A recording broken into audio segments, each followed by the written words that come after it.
Church of the Larger Fellowship, a Unitarian Universalist congregation with no geographical boundary, working toward creating a global spiritual community, rooted in profound love, which cultivates wonder, imagination, and the courage to act.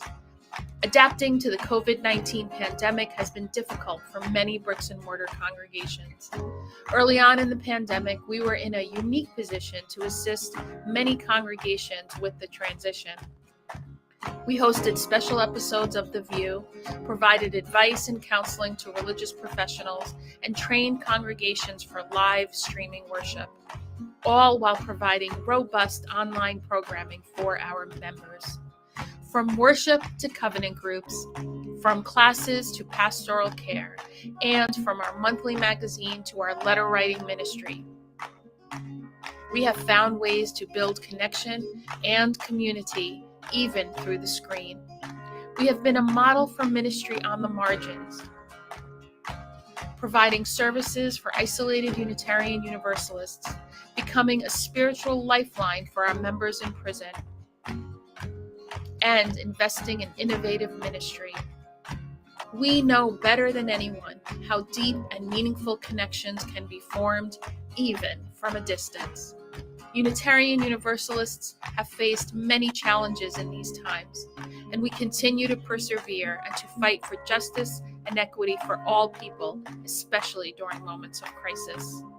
We are proud to be a leader in this faith movement, and we invite you to get involved in our ministry. We strive to be a place where anyone from anywhere can find spiritual refuge anytime they need it. Welcome to the Unitarian Universalist Church of the Larger Fellowship.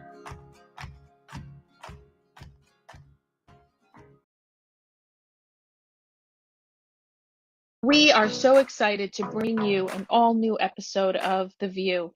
The View is a weekly Unitarian Universalist talk show discussing important faith-based topics from an anti-racist, anti-oppressive, and multicultural perspective.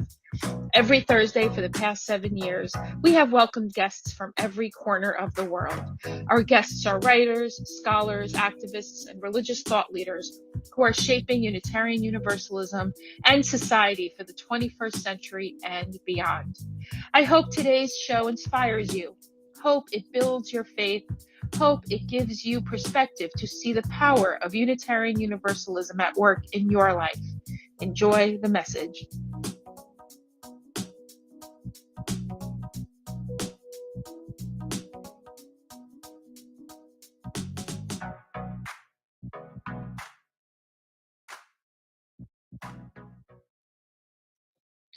Greetings, beloved viewers all over the world. We are so happy to be here for another week of the Voices of Unitarian Universalism, the weekly talk show brought to you by the Church of the Larger Fellowship. We have a really interesting conversation today about CLF's own Worthy Now prison ministry program, that the ministry that we do.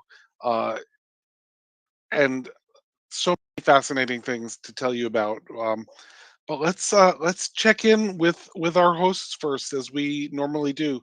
Give you a chance to settle in, get yourself a cup of something soothing to your body, and get ready for an hour of scintillating conversation. I am the Reverend Dr. Michael Tino, 1/3 of CLF's lead ministry team, and I'm coming to you from beautiful, sunny Peekskill, New York.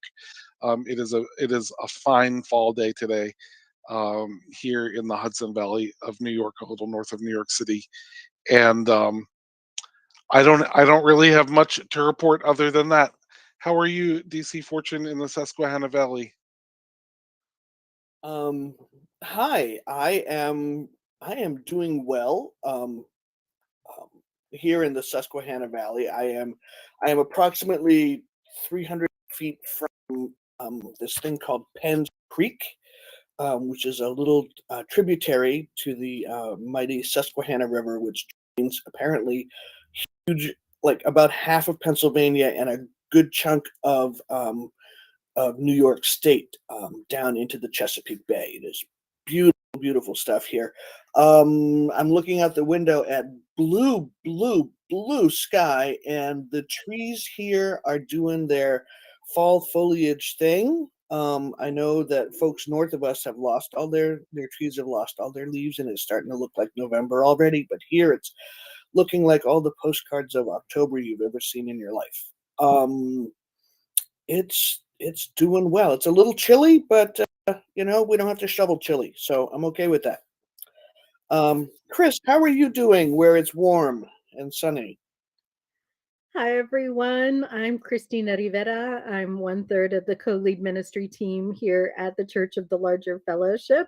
And yeah, typically I would be in super warm Puerto Rico, but right now I'm in nice, chilly, cool Central Virginia. I was driving down from Providence, Rhode Island to Virginia yesterday and the day before. And as I was driving along, I was like waving to Michael off of the highway. And then as I was driving along further, I was waving to Dawn, to DC, further along the highway. Just knowing that I was passing my beloveds, where I was like, boy, I could just, you know, take an exit off of the highway and hang out. But we were trying to make it back here for some appointments. So I am in beautiful, sunny, clear, super, super gorgeous trees in full into fall foliage, Central Virginia, where it's just really lovely. It's beautiful. Which contrasts with where I usually am in Puerto Rico, which is getting just this kind of freak hurricane storm, tropical storm over the island right now. I've been tracking the Doppler, and it's just this angry red orange of radar over the whole island of rain. So also going to be checking in with my neighbors to see what that's all about. So that's me. Goodness, I hope everyone is safe there, as if Puerto Rico has not had enough storms of late to have another. I hope the the places that were flooded in the last hurricane are not made worse by the angry swirls of red that are there now. So we start our time together with what we call the UU Roundup, looking at what's going on in the Unitarian Universalist sphere, in our movement, in our faith. Um, last week we had the pleasure of being able to report back from the Liberal Religious Educators Association conference, but I have to be honest, I have no idea what's going on right now. But Chris has something. I do. I do have something for you all. In the time between when we were prepping this show and just right this minute, I remembered that the Article 2 Study Commission has come out with their draft language. Maybe you all talked about this on The View last week. I wasn't on The View. But the Article 2 Study Commission is the commission that's been appointed by the Board of Trustees to take a look at the bylaw mandated review of Article 2 of our bylaws, which I didn't know Article 2. I wish they had called it the Principles and Sources Commission, because then I think people would have known like what the heck we were talking about.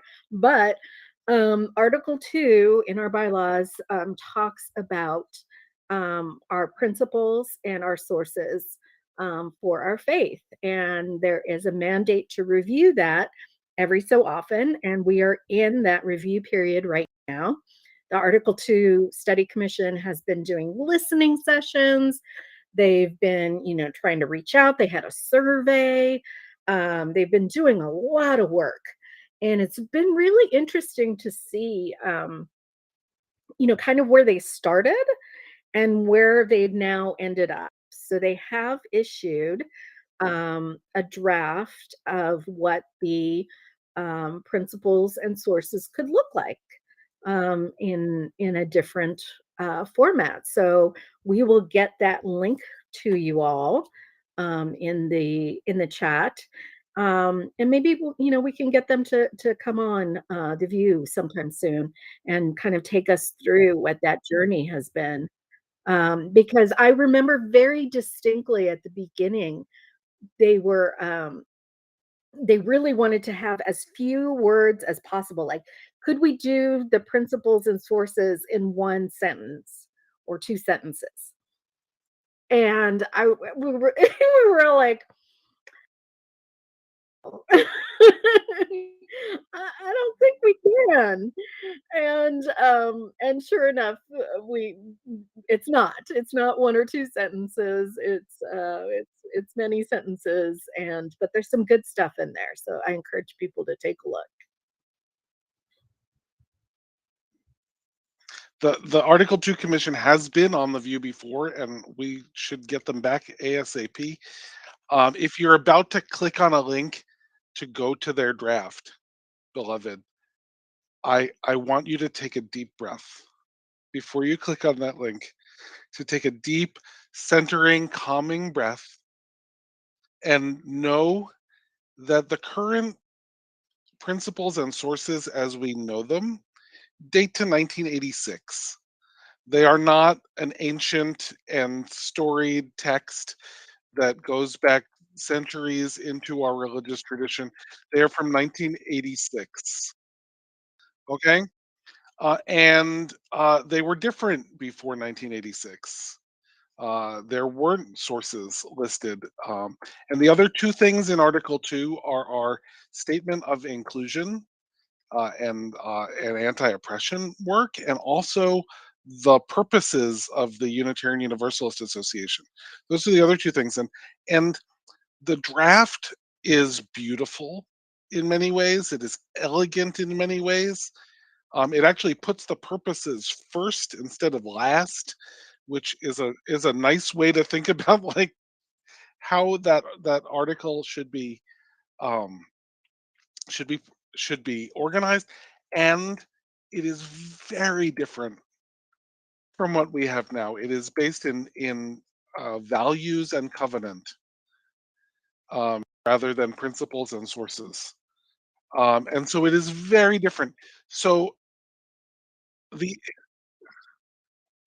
I'm saying that the draft suggestions from this very excellent commission that has done so much work are change would be change.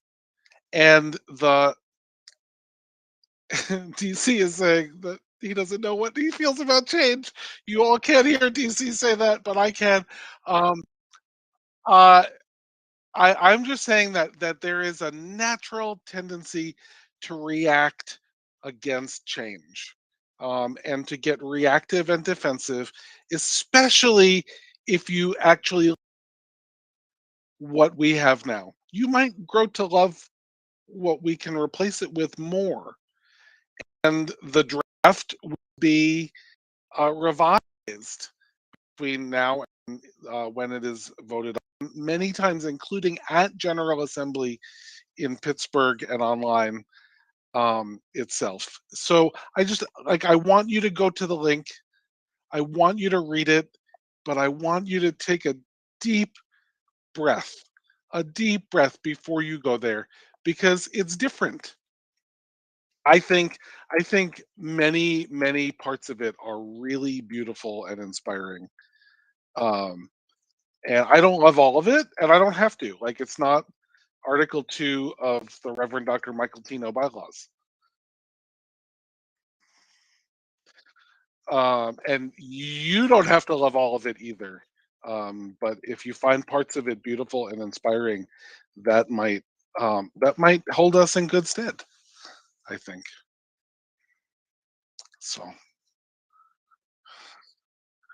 let's So get Tanner, put me in, Tanner, because I got a thought. So the ones that we've been working with now are from 19. What was it you said? 86. That was the decade of Aquanet, right? Right? right? Aqua at Neon. I remember Neon clothing. Hair. Big hair. Big hair. Big hair. Let me see if And I leg can find warmers the photo and, of me you from the know, 1980s. Yeah, that was Right. Stirrup big hair. pants, I think, were a thing.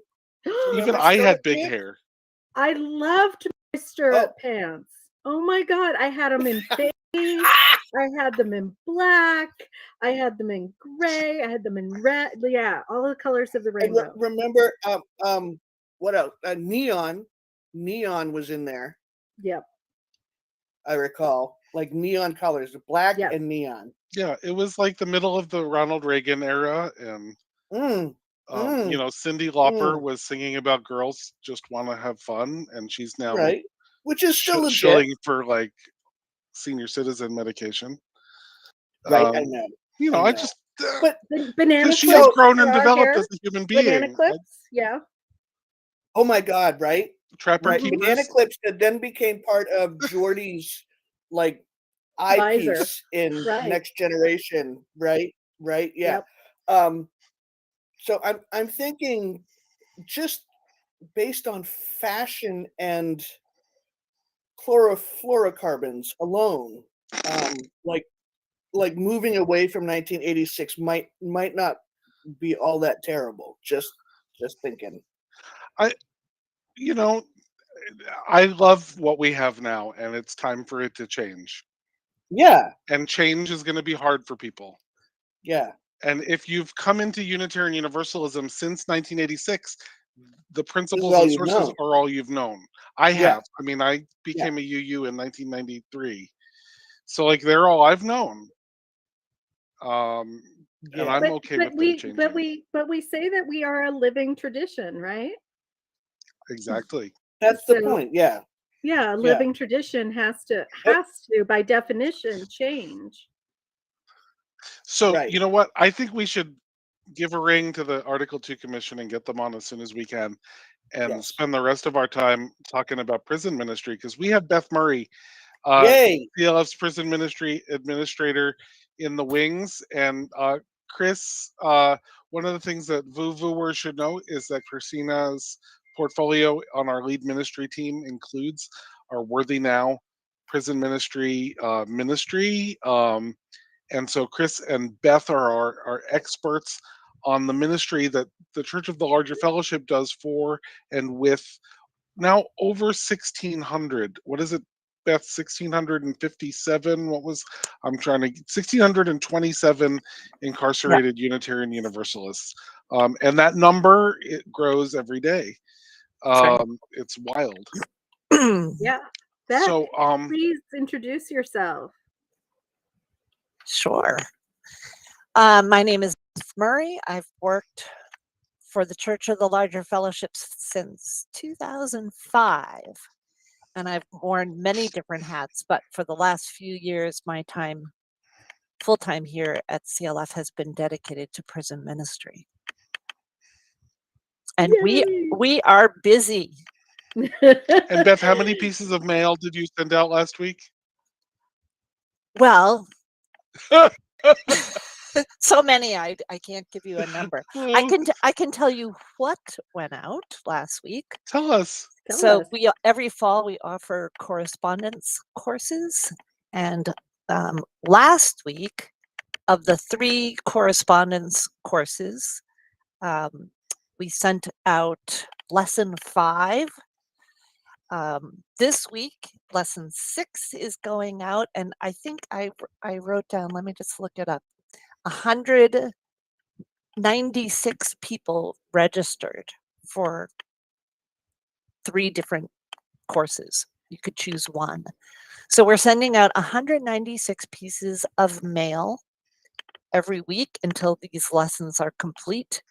And then there was a little bit of overlap. We also offer an introductory course to Unitarian Universalism, and that's offered 4 times a year. So while these fall courses are winding down, now our fall season of this introductory course is starting up. So the printer and I have been getting along very well this week. So knock on wood that continues. So other members of the Worthy Now prison ministry program at the CLF include Sir Lebert, who is our prison ministry manager, Jakaran Olaoya, who is our CLF Learning Fellow dedicated to prison ministry. And we also have, I'm just blanking on their name. Stephen Lee Williams, who is helping us out with pastoral care for our prison ministry team participants. And did I miss anybody? David Johnson. Yeah, I was just going to say David Johnson is right over there. Is our CLF administrative assistant and ends up doing a lot for prison ministry. Yes, because it just requires a huge amount of effort. So we talk about mail. How do we keep in touch with 1,600 incarcerated members? I'm sure the VUVers would like to know that. Yeah, it's hard, and we don't communicate with everybody. Sometimes, usually we are responding to something, but here's what all of our members currently experiencing incarceration receive from us. They receive Quest, which is the CLF monthly worship publication, which is published 11 times a year. They receive the UU World magazine, which is now published twice a year. They receive the Worthy Now newsletter, which we publish twice a year. And in each newsletter, every fall newsletter, which our members should be receiving really soon, every fall issue contains a list of reading packets that we offer to be, and for those people who find something that looks of interest, they can register and we'll send those out in the spring. And then the spring issue of the Worthy Now newsletter offers some correspondence courses, which we then mail in the fall. And that's what David and I have been working on the last few weeks. Email is a new way. I've been emailing with quite a few members. Some people try to call me in the office, but that is that's difficult because of the prison restrictions. So, for example, my telephone number, I can forward a call. And so because of my forwarding capabilities, some prisons do not allow that for fearing that I'm going to forward a call to a third party. And therefore, my phone number at a lot of prison facilities is blocked. But a few people have been able to get through. So a little bit of phone, some email, and then many letters.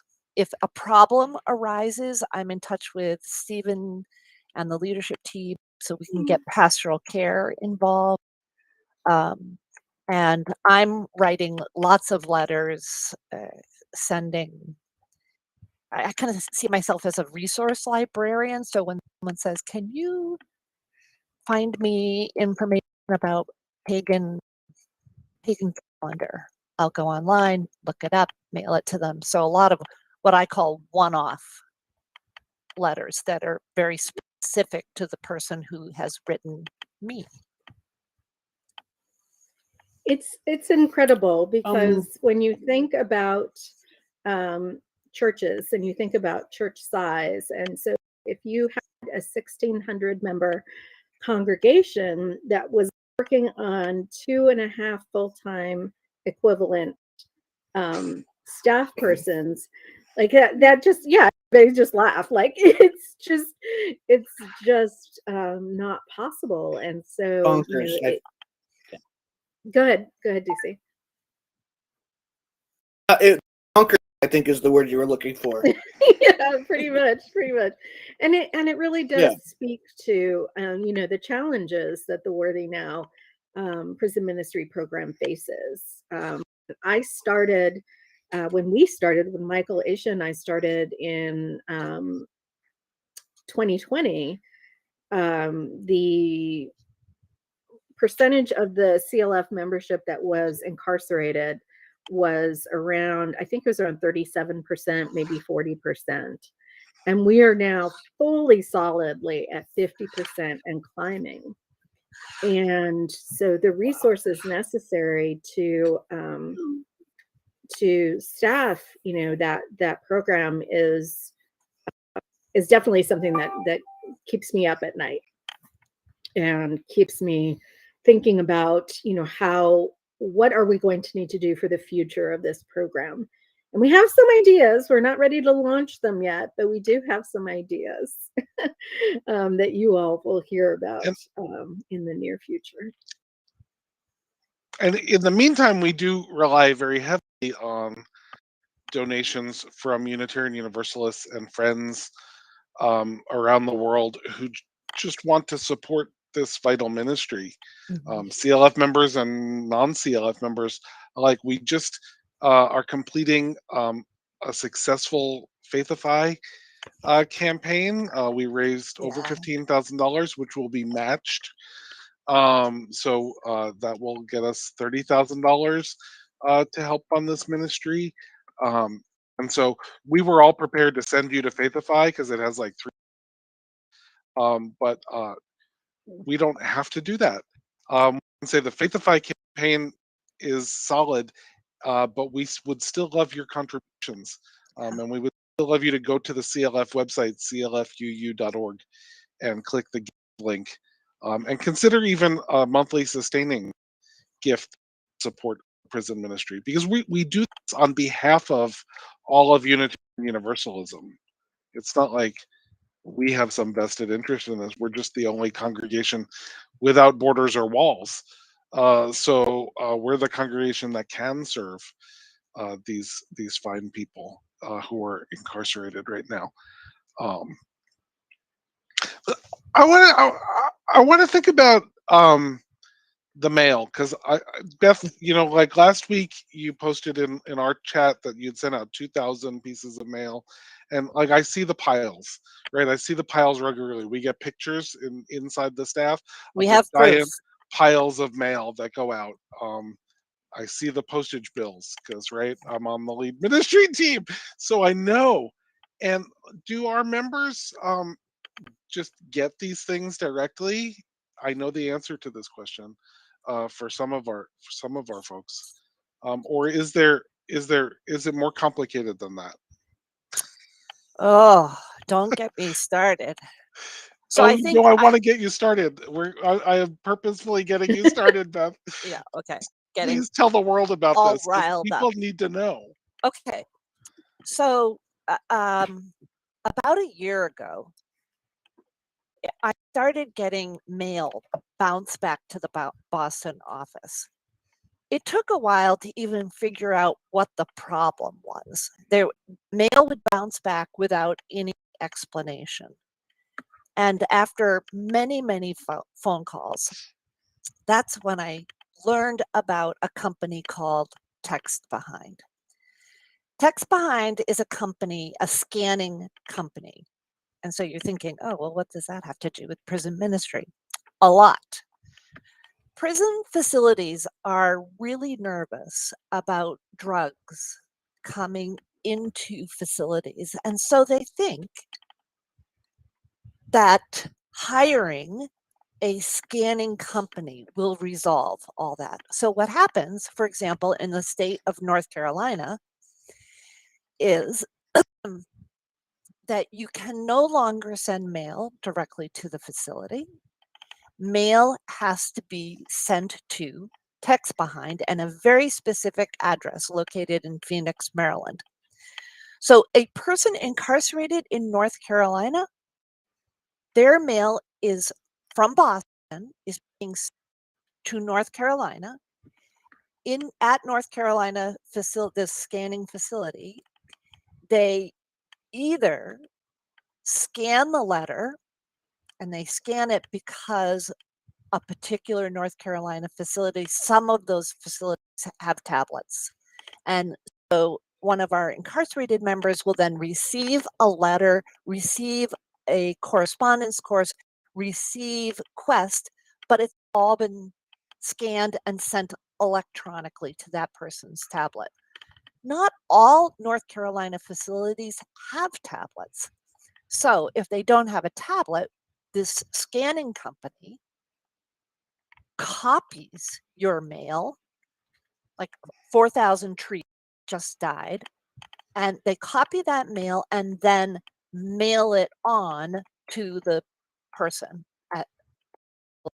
Now, I've seen examples of what gets scanned, and let me just say it's not pretty. Pages are missing. Like, how about a member application form where the front page of the application gets scanned or copied, but not the back side? Or where we have a list of, here are our 8 principles. This is our unifying, what holds us all together as Unitarian Universalists. I just got back an application on Tuesday where the person signed the application and then said, by the way, never got those 8 principles, but I'm sure I agree with them. So the scanning is incomplete and it's a mess. Now, add to that, Hex Behind has contracts with both North Carolina and also with Wisconsin. However, the 2 contracts with 2 different states is different. So it took even longer to figure out that having in the return address, having Church of the Larger Fellowship was not enough. Again, mail bouncing back to the Boston office with no explanation of what the problem was. Amazingly, I was able to figure it out many phone calls later. It just so happens that the facilities in North Carolina require a first and last name, in addition to Church of the Larger Fellowship, 24 Farnsworth Street. Why? Because they want to blame someone should there be drugs in there. The state of Wisconsin doesn't require the name. So the person who is helping us get mail through is Angus McLean, who is a well-known religious educator in the 1930s and 40s. And I get lots of mail now addressed to Angus, which makes me feel really good. But yeah, it's just infuriating. No 2 states will necessarily have the same regulations. And what I've heard, and this is through mail that's coming back to me from prisoners, is this has absolutely not stopped the drug problem. That in fact, it has given a monopoly to facility staff people who are coming in and knowing now that they kind of have a monopoly on drugs, and therefore they're able to get a higher price for the drugs. And in other words, it didn't at all solve the drug issue in the facility. And it takes the whole process to happen. It takes weeks. By the time my letter gets to Phoenix, Maryland, at Phoenix, Maryland, whatever they're going to do, either scan or copy, and then has to be sent on again. So there's no such thing as a quick turnaround for mail. Yeah, thanks, Beth, for that explanation, because it's really crucial that folks understand that the prison industrial complex is there to make a profit. This is a profit-making center, and corporations are going to look at any way that they can make profit off of the prison industrial complex. It's an industrial complex. It's profit-driven. It's capitalism at work, right? This is capitalism at work. And so some industrious, inventive folks said, how can we profitize? How can we make money off of the mail, off of the communication, off of one of the few outlets, humanizing outlets that our incarcerated folks have? Well, let's see if we can pitch this as quote unquote helping stop the drug trade in prisons. Not only will we, be able to look like we're a humanitarian aid, but we will, be able to make this profit center. And so, the hand in hand work between the institutions and the profit making centers is really what's driving these quote unquote services, right? These services.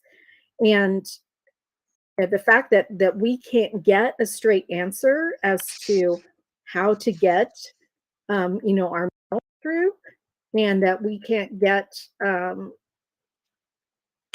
of our religious materials are being returned, right? Like, so we're starting to keep track of how this is affecting our ability to provide religious materials to our incarcerated UUs.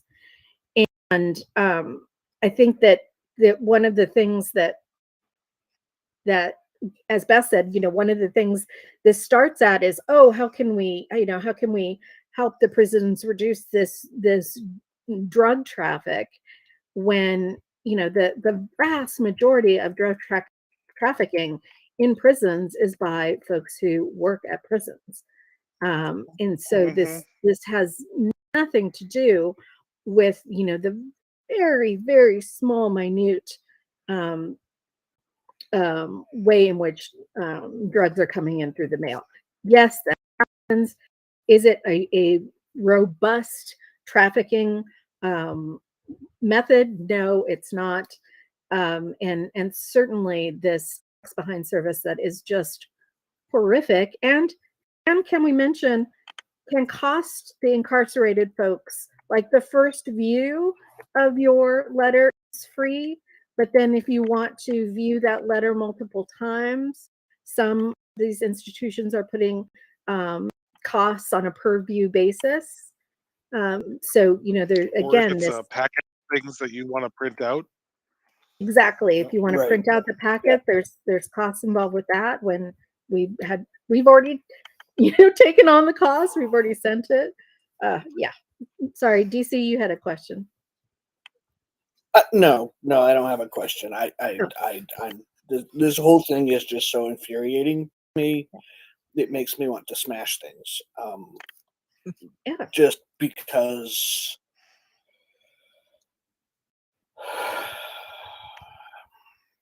Here, because, I'll give you another reason to smash something. Here, this was the idea of Kentucky facilities, state facilities. In Kentucky, again, because of drug issues, they did not go to a scanning service. They just stopped all incoming mail, period. So I started calling state facilities. I talked to several chaplains. I talked to a warden. Anyway, they told that for 4 months, no mail, even if it was from a church, no mail would be accepted whatsoever.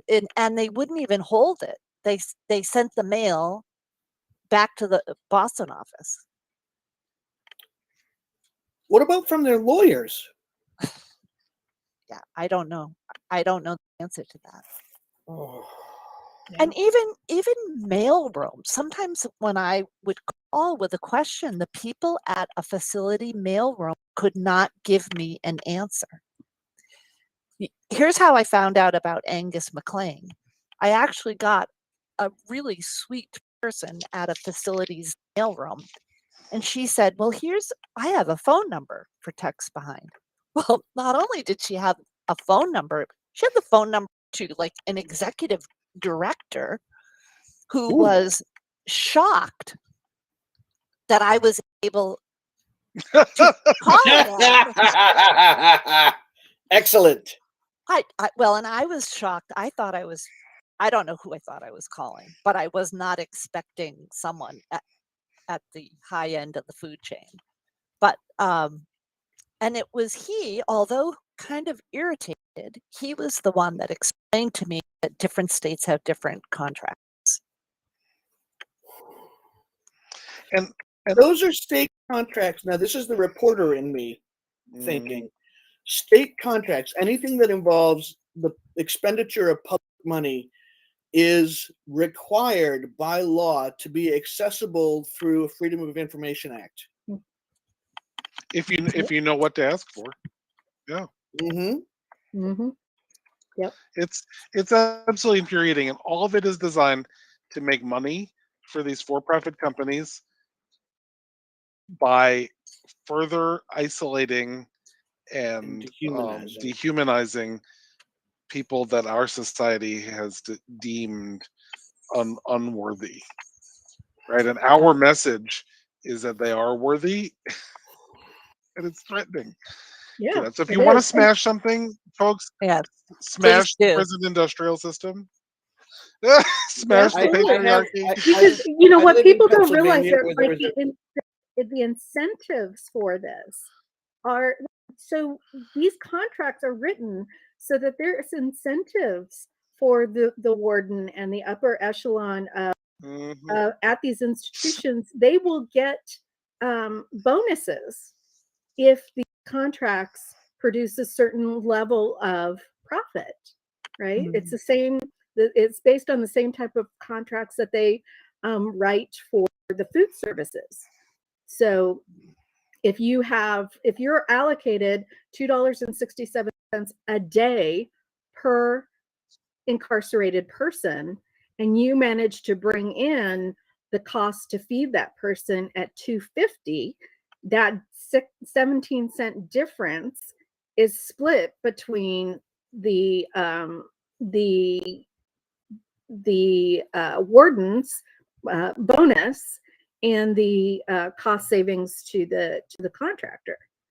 And so, you know, there are at so many different levels, people's lives are being handled as a commodity, right?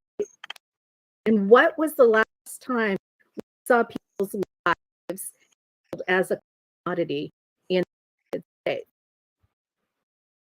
Right? Yeah. Are we surprised? You know, that slavery has become this. Go ahead, Mike. It's not coincidental that the United States Constitution has the one exception to the outlaw of slavery in the Constitution is except if you've been convicted of a crime. Right. So as punishment for convicted of a crime, people can be enslaved. Right. So it let's is talk the about exception in our Constitution. What we can do for these folks, like CLF. We're gonna you know, be talking with folks about, you know, how we can try and combat text behind and other services like that, and all of that kind of thing. But let's talk about what individual Unitarian Universalists can do to affirm that these souls that are in our care actually are worthy, now that they are not a commodity. So Beth, can you talk about a little bit about what someone can do? Yeah, there's so many things. For example, there's an upcoming project that we've just started, our holiday message. Were you thinking of that, Christina? Sure. Yeah. Okay. So we've been doing this since 2015, 2016. We have been sending holiday cards. That's how it started out, holiday cards, where thousands of cards would descend on the Boston office with messages already written, and volunteers would come to Boston and help address it. Well, guess what? That doesn't work anymore because cards do not make it through a scanning company. Yeah, nothing with color, nothing with sparkles, nothing with Right. Nothing with inside and glitter. outside or front and back. So now we have a template. It's you can print it on an 8.5 by 11 piece of paper, and you can actually sign up. And I'm hoping Tanner will post a link of how to do this. You can sign up for how many messages do you think you can send? Say you want to send 3 messages. So we have your name, we have your email, and when I see that your request for 3 names comes through, send you 3 names and addresses. I send you the template, and off you go. I'll just tell you why this is such a fabulous thing. The letters I get back will just make you want to cry. Because, for example, I got a letter from someone who said, "My family has disowned me. I'm in solitary confinement, so I never see even the people who are here in the facility. You are the only people that I get mail from. Thank you for letting me be part of your family." I mean, that just puts a lump in my throat every time I hear that. So the fact that in past years we've had enough volunteers that we have been able to send our 1,000 plus members incarcerated 3 messages each. So From that's various Unitarian Universalists all over the country, right? All over yes, the world. yes. Right. We give you ideas of what to say. We there's a long list of don't use colored paper, don't use colored envelopes, don't use colored pens. You can print off your favorite poem and include it, or just write a sweet message saying, "We're thinking of you. You're not forgotten. You are worthy." And our goal is, what's 1,600 times 3? That's how many messages we're hoping to And so this send is out. also a great project if a congregation wants to Yes. do like a Mhm. coffee hour project and like sit around and write messages together, as long as you had enough black pens for everyone. You could sit around and then say the congregation does 100, and then say give me 100 names, Yep. I just and had a we'll send them to you. congregation. I Yeah. just sent them 200 names. Just saying, think big. I also had an RE director who said, "Oh, this is going to be a great project for the kids. And we've got our markers and glitter ready to go." And then I said, "This is a good project for your kids, but not for the reasons that you're thinking of. That it is a great learning experience of how we on the outside are so entitled. And what works for us on the outside is not what works on the inside." So that's one way to help. Other ways an individual can help, just kind of circling back to text behind. When it took us easily 6 weeks to figure out how to properly address letters. But I was able to find a volunteer who agreed to send messages to every person incarcerated in North Carolina. Now, that was 67 letters that they wrote. And why? Because while North Carolina is busy signing contracts with text behind, understand that facilities are not very forthcoming to our incarcerated members with what the mailing requirements are. Mhm. So sometimes even our members who are incarcerated do not understand that there's a problem. So for 2 months, because none of our materials were getting through, for 2 months, an incarcerated person in North Carolina just thought we had forgotten them or that we dumped them. So this volunteer, oh my gosh, thank goodness, wrote 67 individual letters, handwritten. I mean, this volunteer didn't do it all. They took several weeks, but just really made a point of saying, we're still here. I know you haven't been hearing from us, but we are here. Yeah. And explaining what the problem is. I have a Did dear. those letters get through? Yeah, they got through because they were sent to the Phoenix, Maryland address using Angus McLean in the return address location. Jesus, Mary and Joseph.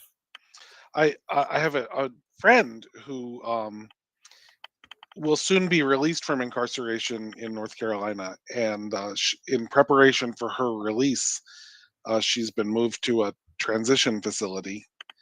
And when she was moved to that transition facility, the two things that she was most excited about were, one, that they would allow her to attend church in person again, because she was a Unitarian Universalist before she was incarcerated, and has been a CLF worthy now member for the entire time of her incarceration. Is really looking forward to being part of an in-person congregation. And the other thing was that the transition facility doesn't use text behind.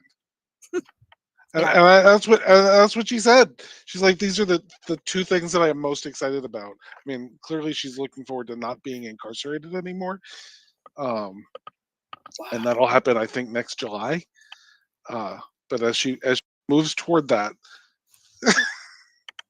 it's such a huge presence in her life, because all of her friends who want to write her things are subject to this. Yeah. Um, I'll get someone who fills out a member application, and I can see that, one of the things we ask on the application is, what's your address? mm, And that person puts the facility address there. In other words, what has not been conveyed to that person is that they can't use the facility address. So sometimes I have more information than our folks who are incarcerated in North Carolina. Like, no wonder we were all confused for a while, because no one knew. so Beth, I want you to. We only have 8 minutes left, and before we go, the holiday messages are a one-time thing every year, but people might have more energy to actually form ongoing relationships. Yeah. With incarcerated. I want you to talk about our pen pal program. Yep. Before we Okay, so we have a huge need for our free world UUs to become pen pals to someone who is incarcerated. There's a process. Our incarcerated members, when they join, are automatically registered for our Introduction to Unitarian Universalist Correspondence course. And it is the completion of that course that makes our members eligible to have a pen pal. Unfortunately, we are now, as of this moment, we are matching people who became eligible last May. So they have been waiting. They've jumped through all the hoops. They've been waiting May, June, July, August, September, and now October. And we don't have pen pals to connect them to. So when someone says to me, I got an email this morning saying, hey, I'm on the pen pal waiting list. This is from an incarcerated member. And when I emailed you before, I was number 55. Where am I now? Well, you're still at 35. What I didn't have the heart to say to this person is that it will still take several months before that person will be matched with at the current rate that people are signing up to Yeah. be free world pen pals. So Yep. we need people to do that, and Yes. you can do that online. Yep, and maybe Tanner, I'm hoping Tanner will put the link up for where the pen pal application form is found. We'll get you connected with someone right away. Our hope is that you'll write a person once a month. Your last name remains anonymous, as does your address. So letters, that's why Mike seeing a lot of mail leaving Boston, because when a prisoner writes to their pen pal, we put that letter into another envelope and send it to the free world person.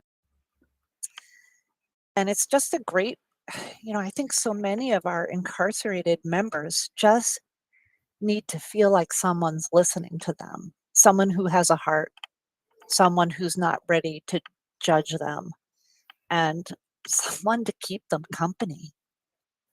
So if any free world UU has time to send one letter a month, we would so love to have you do that. And I'll give you an example. One of our free world members, her son was just tragically killed in a car accident. It was her incarcerated pen pal that gave her so much support. And it was just lovely. And it's such a wonderful thing. I don't know. It's also a great opportunity for congregations to sign up to have pen pal drives. So if you're a member of a bricks and mortar congregation and you want to put some information in your newsletter, we will gladly send you Quest so that you will be getting the monthly publication that our incarcerated members also get, so that you actually have something to talk about if you run out of things, or if you just want to, as you're building a relationship, refer to something. Hey, what do you think about this article in Quest? Keeping in mind that our incarcerated members get Quest several weeks after our free world folks do, especially if you're getting Quest by email, which most people do these days. It'll be weeks before your incarcerated pen pal gets it. It's also a great opportunity, as we approach the midterm elections, to be asking, the candidates who are running in your area, what is their position on mass incarceration? What is their position on abolishing prisons? What is their position on defunding the police? What is their position on these text behind services in prison facilities in their area? And if they don't know what that is, this is a perfect opportunity for you to make sure that they know what it is, because now you know about it. So this is a great opportunity for us as we come up to these midterms, to make our representatives have to say, what it is that they believe in, and how they would represent us in government as it relates to the prison industrial complex. We are coming up at the top of our hour. I want to thank Beth Murray for coming in and telling us, just y'all, this is this much of what the Worthy Now Prison Ministry does.